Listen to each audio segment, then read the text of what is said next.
Selamat datang di Puskesmas Mongedong.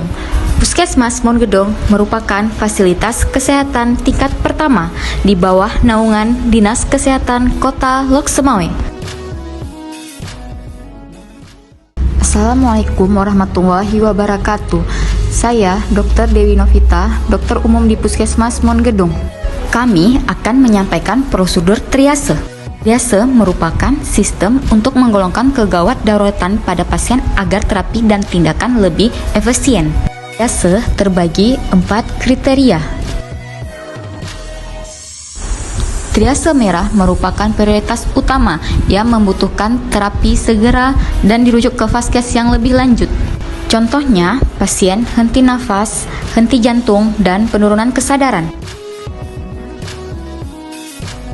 Triase kuning merupakan tingkat kedaruratan sedang.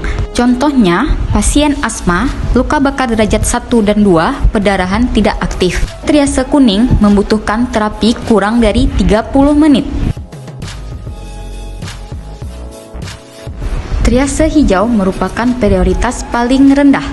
Contoh, gastritis, radang saluran pernafasan. Triase hijau membutuhkan terapi kurang dari 90 menit.